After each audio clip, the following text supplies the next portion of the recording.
Chapter 3. The trail the marauders had left was easy for White Fox to follow. He was not willing to say, even within his own thoughts, whether they were living or dead, but without Jett as a witness to the attack, Alsop would have been just one more deserted settlement like Glory Rest.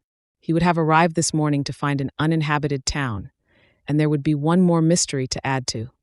Far too many others.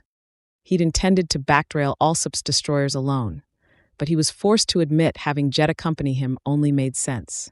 If they found what they were seeking, living enemy or dead, she could return to Alsop and telegraph for help while he kept an eye on them, following them further if needful. And her company was not as onerous as he'd feared. She didn't talk when there was nothing to talk about, and though she was far from an expert tracker, she knew enough to stay out of his way and let him work without interference. If I had not had her account and Mr. Maxwell's to go by, I would not have thought to follow this trail, he thought. And by evening, wind and dust would have wiped away all trace of those who passed this way. Even now, he was not entirely certain whether the wagon whose passage he could detect had traveled with the marauders, or had simply passed by some hours before them.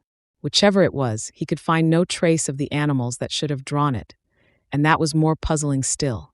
Until he'd made Gibbons's acquaintance, he could not have imagined a wagon that could move without horses. Surely there could not be two of them. Smoke, Jett said, speaking for the first time in several hours. White Fox glanced up from where he knelt in the dust. She pointed. There was nothing to see but heat haze and sagebrush, but the wind was blowing toward them, and once he withdrew his attention from the ground, he realized he smelled it as well. The scent was so faint most would have missed it entirely.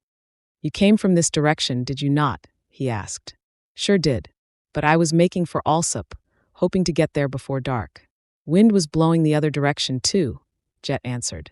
"Perhaps whoever lit that fire will have information about the attack," White Fox said, swinging up onto Deerfoot's back again. "Perhaps. And perhaps they know more and they should," Jett said distrustfully. White Fox dismounted several times to check the trail, but whatever, they were following had taken a path as straight as a crow's flight once they'd left Alsop. It was not long before the trail crossed a well-used pathway and vanished.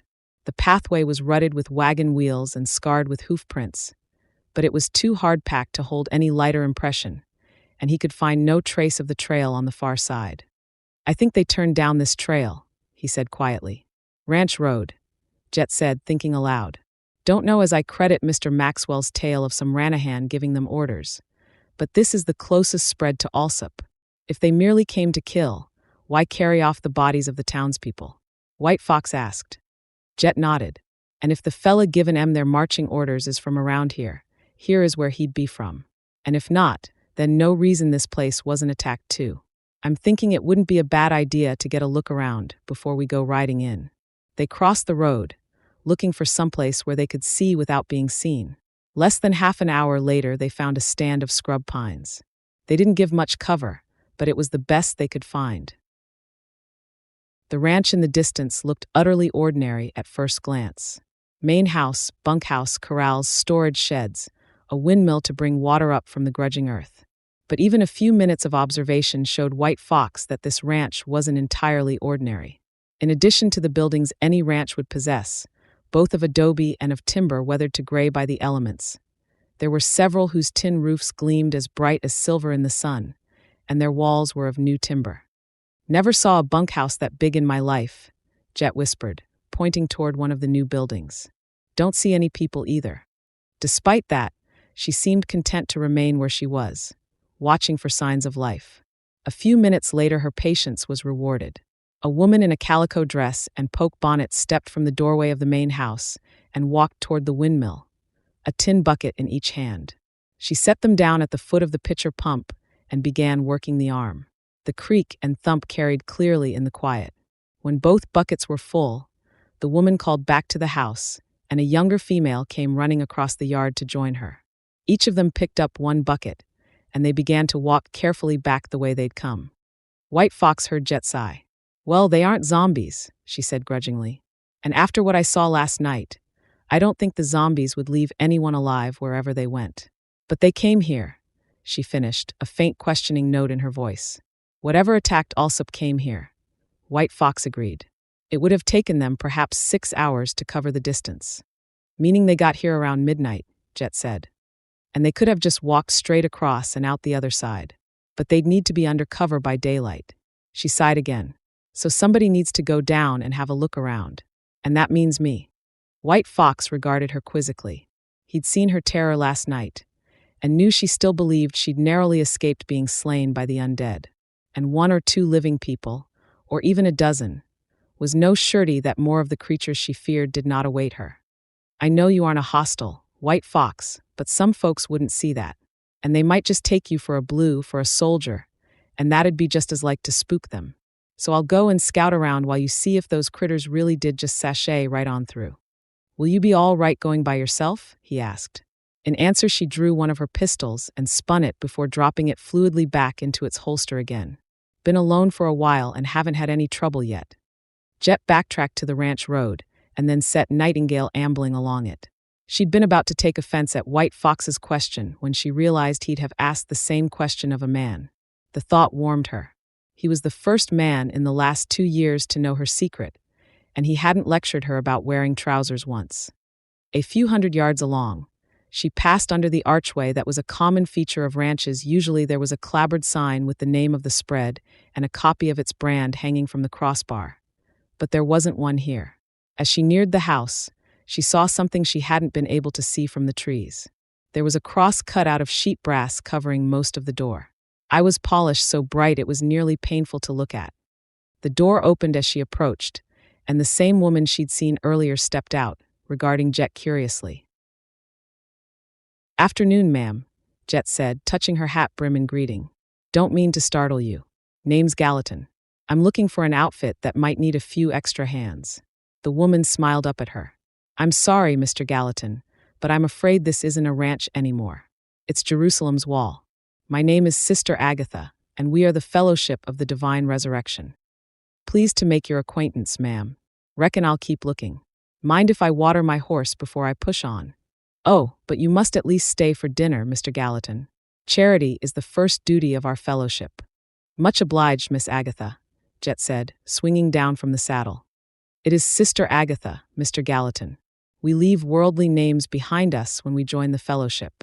Come inside when you've seen to your animal." Jett nodded and led Nightingale over to the watering trough that stood beside the pump. Being invited to stay was a good excuse to find out about this fellowship. She wasn't particularly surprised to find a place out in the middle of nowhere calling itself the Fellowship of the Divine Resurrection. This wouldn't be the first such she'd come across, and she doubted it would be the last. Most of them were harmless enough, and few of them insisted their guests abide by their ways. The West was a place where you could come to shed your past, and plenty of folks took the opportunity to shed a lot more than that. Places like the Fellowship were usually heavy on the idea of everyone holding their worldly goods in common and light on Bible preaching, though most of them could claim someone, man or woman, who'd had a divine revelation or two. Those revelations could be about something as innocent as not eating meat or as outlandish as not wearing clothes and nobody getting married. She'd actually found some of them to be a comfort, since one of their prayer meetings was as close as she was likely to get to the inside of a church for the foreseeable future. She knew God would forgive what she had to do to find her brother, but that didn't mean his priests would. She gave Nightingale a good long drink and then led him back to the hitching rail beside the door. She flipped his reins up over the saddle horn, just as she always did. "Behave," she told him, patting his shoulder. He turned his head and blew a fine spray of water against her cheek. Sister Agatha opened the door as Fed approached and beckoned her inside. Jett removed her hat, one of the many things a man would do and a woman wouldn't. There'd been so many things she'd had to learn, and followed Sister Agatha. This close to the border, there was as much rancho as ranch in the buildings. Her boot heels made sharp clicking sounds on the red tile floor. "Come into the parlor and rest. It's nice and cool there. Isn't the sun dreadful?" Sister Agatha said. "Sun gets pretty hot," Jett agreed neutrally. She was willing to bet hard cash on Sister Agatha, having come from somewhere back east and not too long ago either. "Now, you just make yourself comfortable and I'll bring you something nice and cool to drink." Before Jett could protest that Sister Agatha wasn't to go to all that trouble, the woman had scurried off. At least it gave her a chance to look around. The house was built in a typical Mexican style. the main part of it balanced by two wings, giving the whole the shape of a squared-off C. There was a deep porch running across the back of the house between the wings, and a roof built out over to the edge of it, ensuring that the main part of the house would be in shade for most of the day. Whoever'd been the original owner of Jerusalem's wall had done well for themselves. There were French doors opening out onto the porch, and every pane of glass in them would have had to come by freight wagon and flatboat from the east. But the French doors were the only sign of gracious living left here. The parlor furniture was sparse, stark, and all bare wood. The half-dozen chairs, benches, and small low table did little to fill a space that had probably once contained velvet-upholstered mahogany furniture, a regulator clock, and even a pianoforte. She could see faint shadows on the lime-washed walls where paintings and trophies might once have hung, but now there wasn't even a mirror over the fireplace. Just as well you don't go getting too comfortable here. Those zombies might not have come from here in the first place, but Jerusalem's wall was sure where they headed after they left Alsop. Her musings were cut short by Sister Agatha's return. She carried a clay pitcher in one hand and a tin mug in the other. She filled the mug and handed it to Jett, then set the pitcher down on the bare wood of the room's only table. Jett managed to keep from wincing, although it was clear there wasn't any need to protect the wood.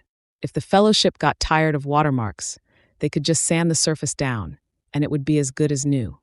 "Drink up," Sister Agatha urged. Jett sipped cautiously. The liquid was cool, but it was also bitter and almost foul-tasting. After a moment she identified it, tentatively, as the worst herb tea she'd ever drunk in her life. "It is one of Brother Shepherd's own recipes," Sister Agatha said. "It came from a revelation."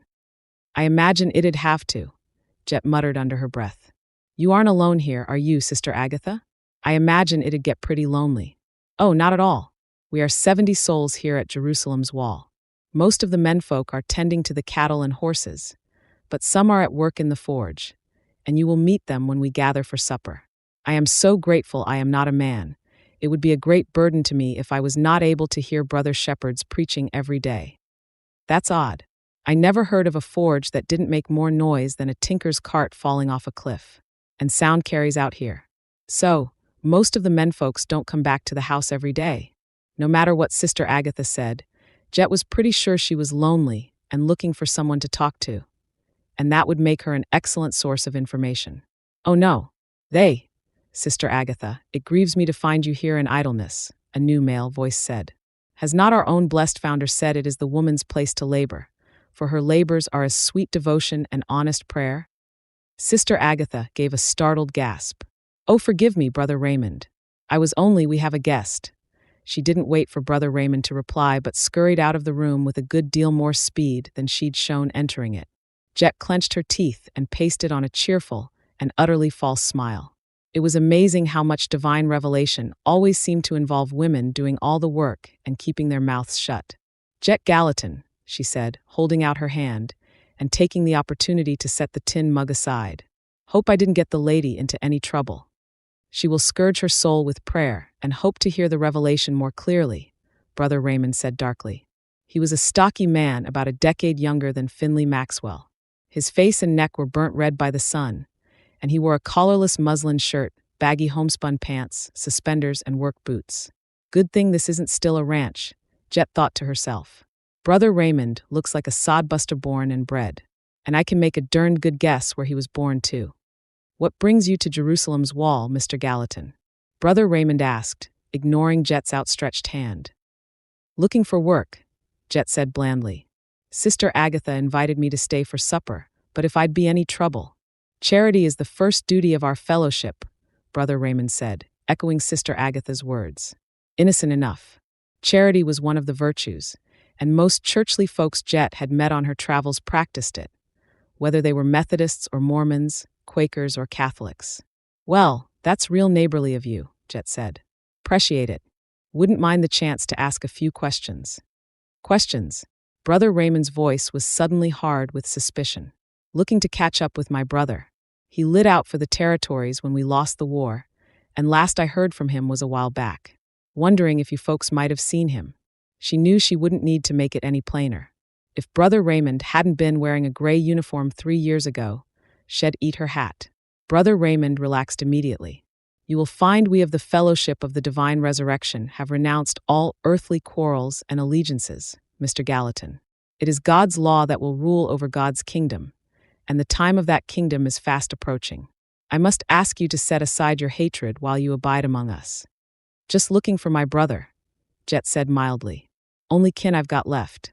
She'd learned a long time ago that if people thought they knew all about you, they stopped wondering, and her story was a plausible one. After all, it was the truth. When God's kingdom comes, all the saved will be as brothers, Brother Raymond said. Our blessed founder has told us so, and should you doubt my words, I must tell you that once Brother Shepherd was a man like you, a man consumed by hatred and the love of violence. Then one day 7 years ago he was vouchsafed God's seal of divine grace, but he found to his sorrow his words fell upon ears not ready to hear them. And so he came west, into the wilderness which God in his infinite providence appointed to our use. Here he has gathered about himself pure souls who will become the cornerstone of the great temple that God will raise up from our humble faith. There ain't one blessed thing humble about you, Brother Raymond, Jett thought to herself. And I guess if I was a yellow-bellied coward, I would have had a revelation that meant I had to light out before the war too. But she'd never have been a successful gambler if the men across the card table could tell what she was thinking. She made herself look interested and impressed, and Brother Raymond seemed to take this as an invitation to do some preaching of his own. Except for those few facts about Brother Shepherd, his speech-fying was long on vague promises and short on hard information. She didn't bother to try to work the conversation around to the walking dead. She suspected it would hurt his feelings. There didn't seem to be any place for her to jump into the conversation anyway, and she began to think Brother Raymond had enough words stored up to be able to go right on preaching at her until sunset, mostly about her violent and unchristian ways. She was finally rescued by the familiar clatter of an iron triangle signaling dinner time. "Come, Mr. Gallatin," Brother Raymond said grandly. Jett picked up her hat and followed him. They walked through a second room, this one completely empty of furniture, and then into what was obviously the dining room. It held benches and long trestle tables, but the tables weren't set, and the room was empty. It was clearly not their destination. "Prayer before food, Mr. Gallatin. I trust you agree it is far more important to feed the spirit than the body." Out of the corner of her eye, Jett caught Brother Raymond smirking, and wondered how many guests at Jerusalem's wall had beat a hasty retreat when they realized they'd been offered a meal and were getting a sermon instead. "I ain't ever had trouble feeding both," she answered mildly, and was rewarded by seeing Brother Raymond's mouth settle into a thin line of discontent. The chapel doors stood open, and the hallway was filled with people moving toward them. The ranch chapel had probably been part of the original building, and not something the Fellowship of the Divine Resurrection had gotten up itself. A lot of spreads were so isolated that if they wanted to do any God-bothering, they needed to make local arrangements. There were circuit preachers who rode among places without a minister in residence, staying a few days to marry and bury, or at least say a funeral, baptize any new young ones, and offer up a good serving of hellfire. In between, a rancho's chapel would be used for prayers and Bible readings. The place looked more like a lecture hall than a chapel, with benches of the same rough construction as she'd seen in the parlor and the dining room, and an unadorned lectern at the back. The only thing that didn't fit in was the pipe organ in one corner. It was the finest thing she'd seen here at Jerusalem's wall, all gleaming brass and polished mahogany. All the men Jett saw were dressed much the same as Brother Raymond, and the women like Sister Agatha. Jett drew more than a few curious looks as she followed Brother Raymond inside. The light in the chapel came entirely from kerosene lamps attached to the walls. There were 4 on each side of the room, and 2 at the back, and a fan of lampblack on the wall above each one, indicating the room saw a lot of use. Jett wondered if she'd been wrong about this originally being the chapel. Not only was there nothing here resembling an altar, there weren't any windows. No, wait, there used to be. She looked carefully to be sure. I can still see where they filled them in. That was more than strange, but plenty of these so-called holiness churches had odd ways about them. It might not mean anything. Brother Raymond led her up to one of the benches in front of the lectern. He was still, obviously, trying to make her uncomfortable, but better men than he had tried and failed. She didn't like having people at her back, but she still had her guns and her knife, and she hadn't seen a single firearm here anywhere, not even so much as a shotgun. She pretended to fidget on the bench, using the movement to let her look around the room. There were maybe 36 people here, most of them women. Sister Agatha had said there were 70 people living here. She wondered how many beeves Jerusalem's wall had if they needed 40 or so hands to wrangle them. That was twice as many as it took to drive a herd to Abilene, and some of those drives numbered 1,000 head of cattle. Of course, spring was branding season too. There was an expectant rustle behind her.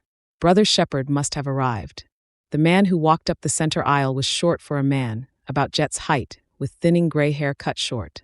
His skin was pale and smooth, and he had much the look of a law clerk, stoop-shouldered and soft. Jett was willing to bet he didn't lift anything heavier than a pencil from one end of the year to the next. The room settled into expectant silence as Brother Shepherd took his place behind the lectern. Brother Raymond had spent a good deal of time on the subject of Brother Shepherd's humility and how all the fellowship were equal. But it was obvious to Jett they all kowtowed to this blessed founder of theirs. She settled her hat on her knee and prepared to be bored. My dear brothers and sisters in the divine resurrection, I bring you greetings once more from the angels Cassiel, Duma, Jehol, and the heavenly throne of revelation. Truly we are fortunate to live in an age where the highest prepares to close the great book upon this earthy Jerusalem in preparation for the building of a Jerusalem of fire. It is by your hands and by your unstinting labors that an army of holy angels is being forged to go forth upon this sacred task, a sinless, stainless army whose bodies are of the substance of the Almighty's first children, recalled to life without the stain of Eve or the mark of Cain to lead them astray. Jett revised her opinion from law clerk to preacher. Brother Shepherd had the knack of hooking an audience, and the same ability Maxwell Finley had to fill a whole room with his voice and still make you think he was talking just to you. He didn't just stare at the back wall either, but glanced around his congregation. When he locked eyes with her, Jett saw his were such a pale gray as to be almost colorless. The uncanny effect gave her chills. It hadn't taken her long to decide Brother Shepherd was crazier than a cage full of bats. It didn't mean he had anything to do with the zombies. She was prepared to believe that if he saw a zombie, he'd just start preaching at it. The fact he was still alive was a pretty good indication he hadn't seen any. Maybe they had just crossed Jerusalem's wall on their way to parts unknown. She knew they'd come this way. White Fox hadn't lost the trail or followed the wrong one. But the longer Brother Shepherd preached, the more worrisome his preaching got. The last time I heard this much about fire, the preacher was talking about the other place, Jett thought sardonically. Brother Shepherd moved on from praising the congregation and describing the Jerusalem of fire that was to come, to praising the army that would make it happen. It is the blessed resurrected who will go forth to work the Almighty's will. They will build the Jerusalem of fire to which our blessed Savior will return. You will say it is a great labor beyond the strength of mortal man. And I say to you, you are right. But the blessed resurrected draw their strength not from the things of this world, but from their baptism in the divine fire of the Jerusalem to come. The blessed resurrected are possessed of an angelic nature forged in heaven's own fires, a fire that burns away all earthly taint. As Brother Shepherd continued describing the holy army of the blessed resurrected, something occurred to her that made Brother Shepherd's speech fying a lot less entertaining. If you stripped off all the holiness, jabberjaw, and Bible talk, what Brother Shepherd was describing, by their angelic nature, the blessed resurrected need no earthly substance. Those anointed by the fires of the Jerusalem to come neither eat nor drink, nor shall the blessed resurrected sleep while their work is unfinished, for their every hour is dedicated to the will of the heavenly throne of revelation. With zombies, his blessed resurrected didn't eat, drink, or sleep. They were silent before the walls of the fiery Jerusalem, which meant they didn't talk. They were impervious to the pains of death. And the only thing Jett knew of that didn't have to worry about dying was something already dead. They were perfectly obedient to the will of the Lord and to the will of the Lord's appointed captains. And Maxwell had said the zombies and also had followed a living general. But there were too many breathing people here for this to be a haunt of zombies. Could be coincidence, she insisted to herself. Could be. She'd almost convinced herself it was when Brother Shepherd headed into the home stretch. My truth is a truth revealed of the mind of the holy angels of the Almighty God. Alsop has long stood as a rebuke to the pure and stainless throne of praise, a cankerous woodworm within the walls of the Jerusalem to come, a temple of Baal and of Mammon, filled with harlotry, with drink, with wagering, and with money lending. But no longer.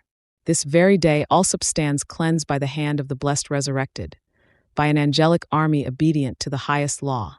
But rejoice, the angels of the Lord have revealed unto me, the most humble servant of righteousness, that death has been vanquished, nor will almighty heaven cast even the blackest malefactor into hell. Those whom the angelic army cleanse die not, but rise up redeemed and sanctified to join the army of the blessed resurrected. Alsop is only the first such to join in the army of the blessed resurrected. It will not be the last. Jett concentrated on sitting very still.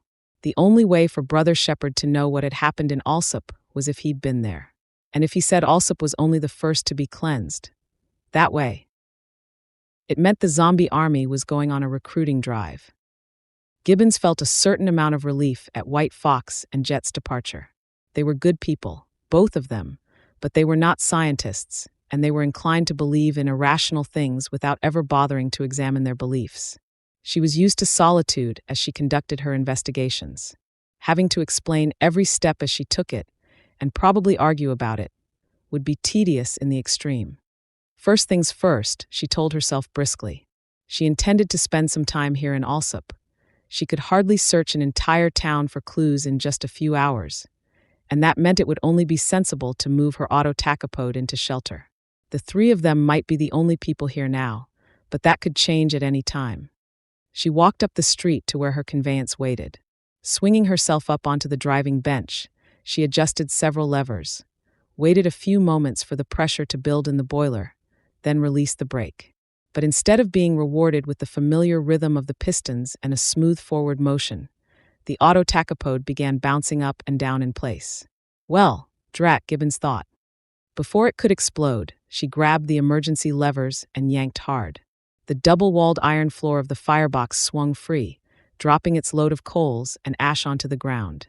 From the roof of the wagon, a brass nozzle extended and a long arc of boiling water jetted out above and behind the wagon, to fall harmlessly to the street. Last of all, she opened the regulator in order to let the remaining steam pressure escape. Science is a process of trial and error, she told herself consolingly. The auto-tachopode was a great leap forward in mechanical transportation, but it was still a prototype, and as such, it failed to start properly at least one time in 3. I was certain I'd compensated for the steam loss in the low-pressure cylinder. Perhaps I need to rebalance the flywheel once more, she thought broodingly. She jumped down from the bench again. Her machine wasn't going anywhere for several hours at least. She'd need to allow enough time for the cylinders to drain and the boiler and firebox to cool completely before an attempt to restart it, or else uneven expansion in the cylinders would lead to a larger explosion than the one she'd just averted. Meanwhile, she could take advantage of a luxury she'd never expected to find in a town like Alsop to further her investigations. The telegraph and post office building was across from the jail at the far end of the main and only street. Both it and the jail were brick, the only non-wooden structures in the town. In the case of the jail, it was undoubtedly for the sake of constraining the inmates from escape or untimely liberation. In the case of the telegraph office, it was probably to reassure the townspeople that this new technology wouldn't destroy everything for miles around with its strange electromagnetic waves. She wrinkled her nose in amusement, as if there have not been telegraph lines strung from one end of the continent to the other for 6 years already. Samuel B. Morse, Joseph Henry, and Alfred Vail had invented the telegraph in 1844, several years before she'd been born. The invention had made it possible to converse with someone 100 miles away almost as easily as with someone in the same room. Telegraph lines were usually run along railroad right-of-ways, for in addition to providing the wires with an unobstructed path, they could also be easily inspected for accidental breaks or deliberate vandalism. For a town such as Alsop to have a telegraph was unusual, but as a way station along the Chisholm Trail, it was not entirely unexpected. Trail bosses might have to let ranchers know of unexpected good or bad fortune. She opened the door and stepped inside.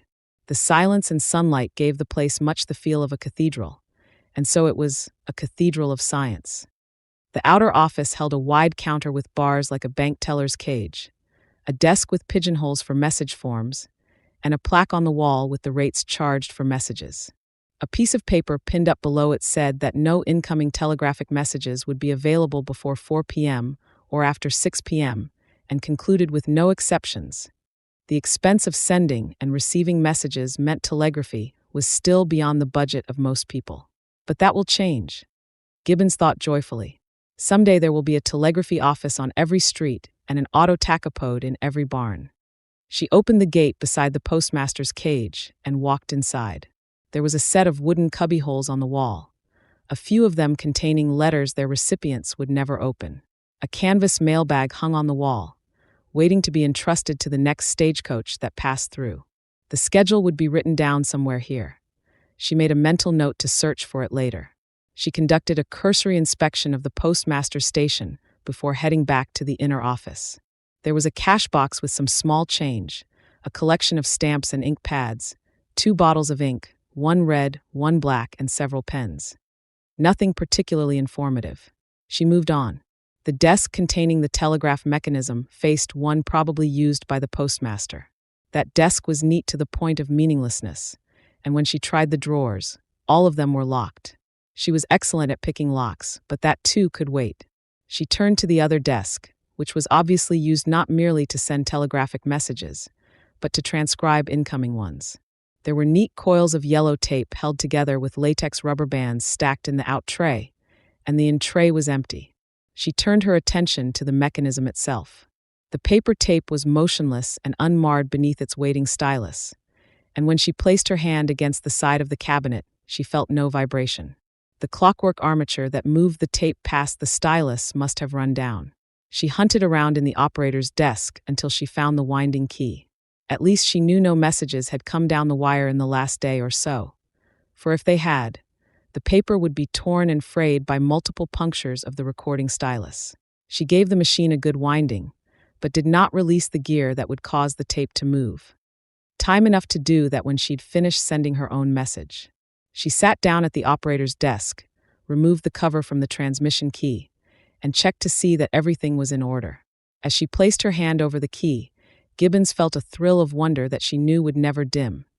For the electromagnetic telegraph was nothing less than the power of human genius harnessed for the betterment of all mankind. Neither false doctrines nor degenerate kings shall rule us any longer, only science and the pure and glorious search for knowledge.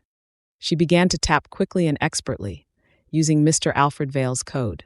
Jacob Gibbons, like many wealthy and eccentric men, had a private telegraphic line that ran into his own home, and Dr. Gordon checked it frequently for messages, for Jacob Gibbons had many correspondents. Telegraphy operators could decode their message tapes by sight and would discard or ignore tapes not sent to their offices. So the first characters she sent were simply her father's name and city, over and over. It was also a common practice for operators to wait until the stylus began moving to release the gear of the recording mechanism, in order to save paper, which necessitated multiple repetitions of the message's address. "Are you receiving acknowledge, please?" she sent at last, then lifted her hand from the key to release the gear on the tape machine. Fully 5 minutes passed before the needle began to move. When it stopped, she tore the tape free and inspected it. "Yes, receiving Honoria, is that you? This is Gordon, pray continue." She placed her hand over the key again and began to send, transmitting nearly as quickly as she might write a letter.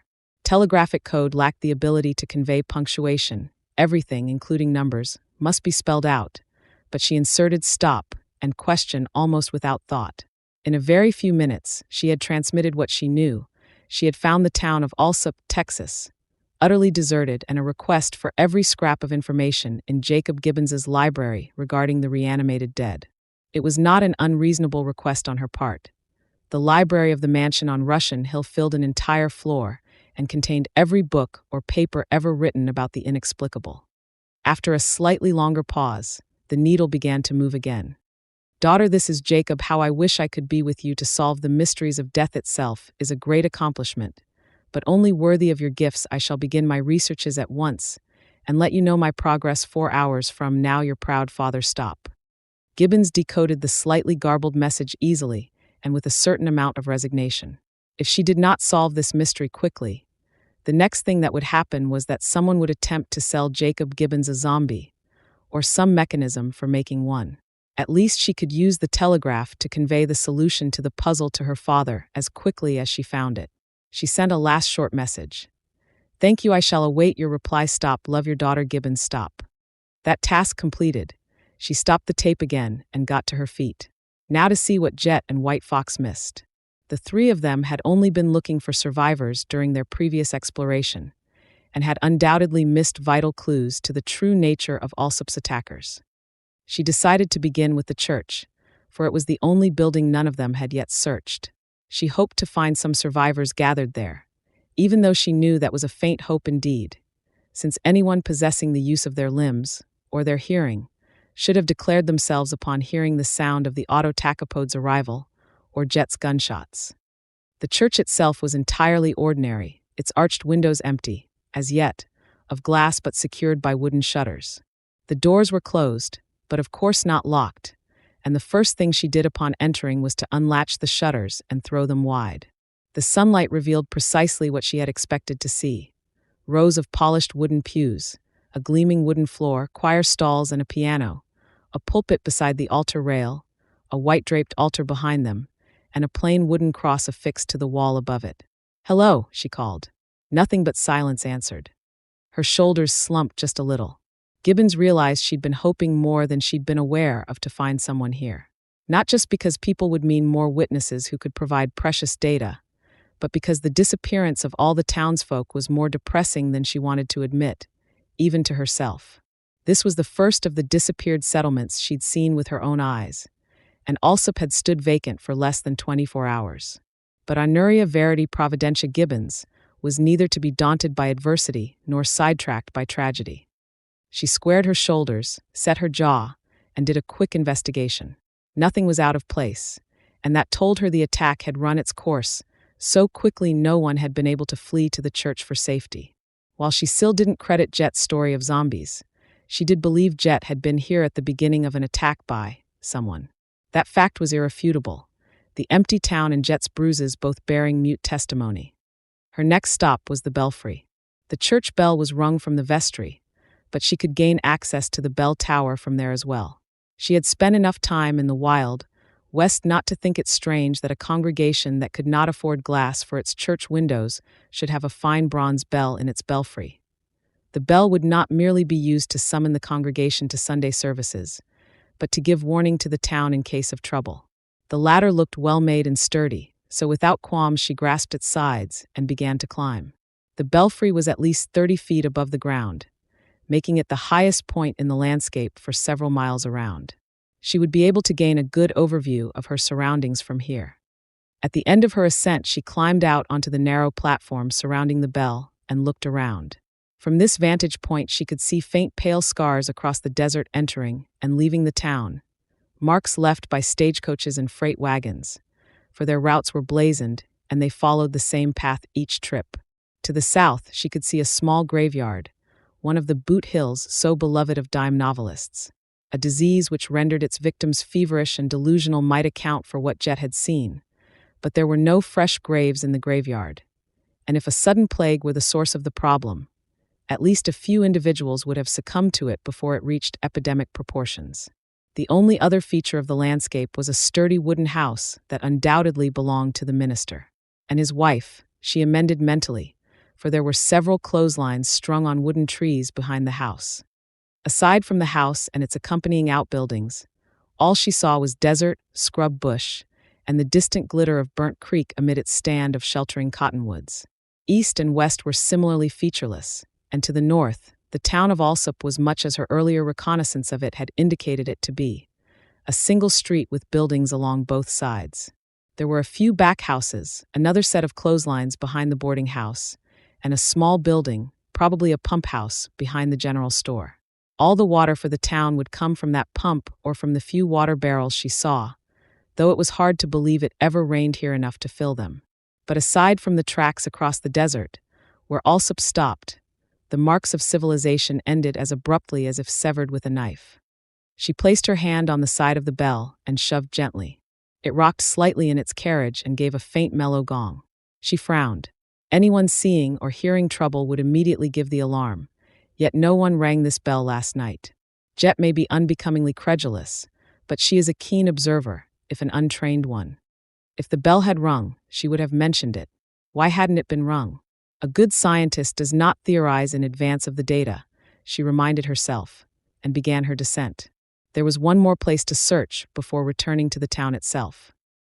She pushed open the door of the minister's house, wondering if she would encounter attackers in hiding, or victims too injured to have hailed the three of them earlier.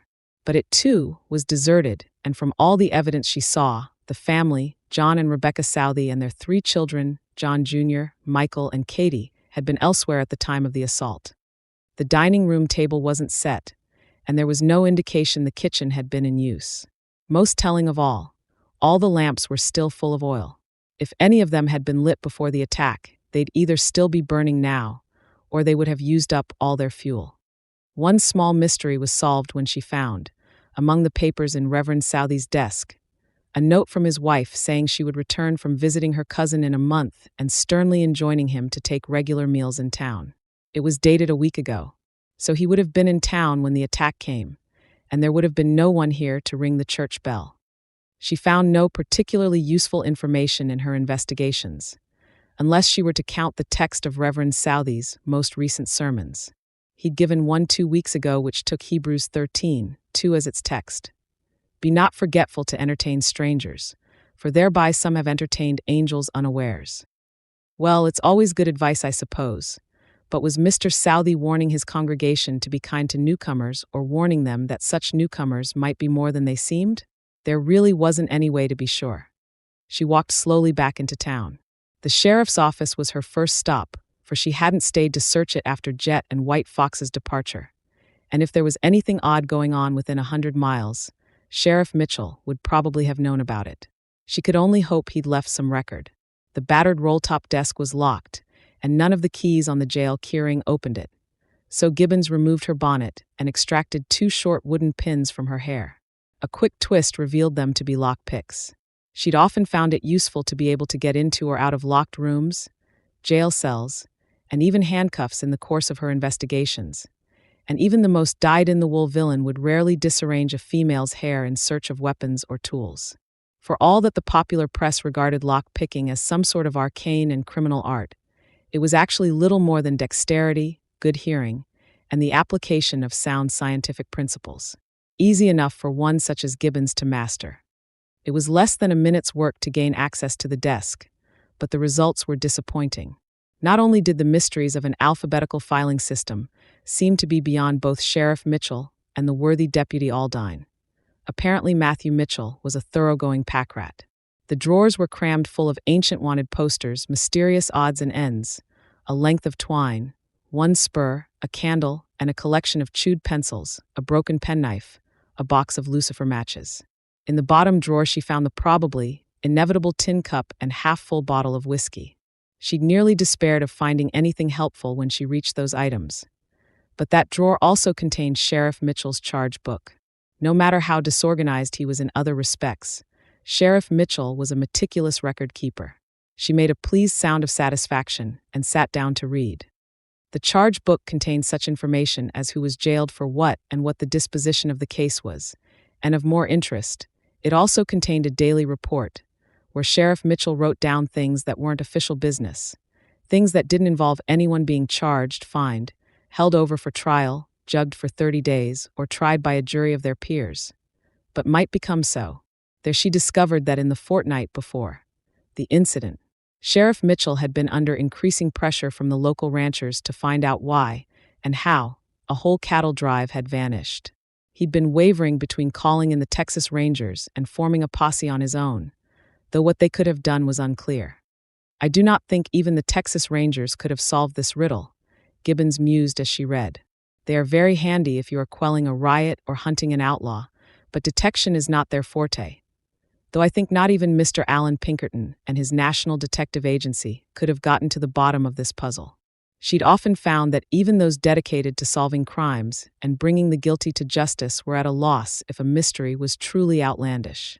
Their success came from a broad understanding of human nature, not from an application of scientific principles. Sheriff Mitchell's reports were one more datum, but she was far from having enough information to begin building her own theory. From the sheriff's office she returned to the saloon, for enough time had passed that she could attempt to start the auto tavra again. As she approached her vehicle, her ears were assaulted by the sounds of raucous off-key singing and a piano very badly in need of tuning. She looked in through the doors of the saloon to discover Finley Maxwell in residence. Lacking any other place to sit, he'd appropriated the piano bench and had obviously found the lure of the keyboard irresistible. A half-full beer mug and a half-empty whiskey bottle provided Gibbons with all the information she needed about what he'd been doing since he'd left the jail. Clicking her tongue in exasperation, she returned to her original intention. This time the auto-tachopode started smoothly and without difficulty, and she drove it to the livery stable and parked it inside. From there, she resumed her search. Over the course of the next few hours, she discovered that every establishment that would have been closed at the time Jett gave for the initial attack, just after dark, was completely untouched. That was interesting, for outlaws would certainly have made the bank, and possibly even the general store, targets of their predations. Even the storefront that served as the dentist's, barber's, and doctor's office was in pristine condition. Dentists kept gold on hand, and doctors kept an inventory of drugs. It was becoming clear that whatever the motive for the attack, monetary gain was not its purpose. The majority of her time was spent at the office of the Allsup Yell and Cry, bringing truth and vital intelligence to Menard, Concho, and McCulloch counties. She'd been gratified to discover Ahasuerus P. Harrison, the paper's editor and publisher, kept an extensive morgue.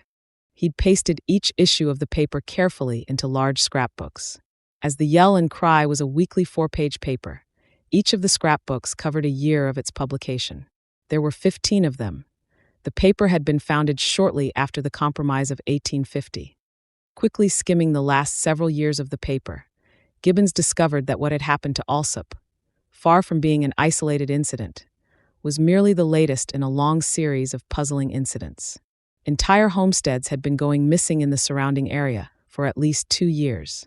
The first occurrence had involved a hermit whose name, according to the paper, was Spanish Pete. Reverend Southey had discovered his absence as he went to make a monthly delivery of supplies. After that, a new disappearance was recorded every fortnight or so, though none of them had been extensive enough to attract out-of-state attention. In every case, Mr. Harrison reported the event not as an unexplained disappearance, but as a leaving for greener pastures. That wasn't surprising. Every single episode following that of Spanish Pete had involved a homesteader, a sodbuster, or a sheep farmer, all people the ranchers would be happy to see gone. Then the cattle drive vanished, cattle, cowhands, chuck wagon, and all. The Yell and Cry had published 2 editions since then. The first devoted a page and a half to the disappearance. Mr. Harrison's editorial called for the return of law and justice to Menard County and the return of the cattle to their owners. The following week, the Yell and Cry ran a full-page editorial excoriating Sheriff Mitchell and calling for his removal from office if something wasn't done. It said Sheriff Mitchell put the blame on Indians to conceal his incompetence in bringing this matter to a swift and favorable resolution. If he didn't record any such notion in his charge book, Gibbons observed thoughtfully. And while Ahasuerus P. Harrison might think the homesteaders had just moved somewhere else for the convenience of the ranchers, Gibbons did not. There were simply too many of them. Every small homestead in an area covering almost 3,000 square miles.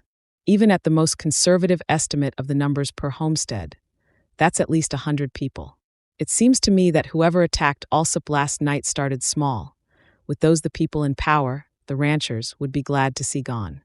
But whoever is behind this must have seen that Sheriff Mitchell would investigate soon, and struck first.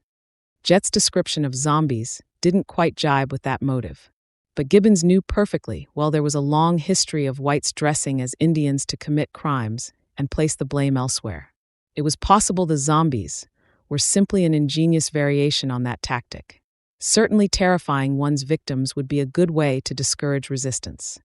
She checked her watch. It was time to keep her appointment at the telegraph office. Perhaps her father had information that would help her unravel this mystery.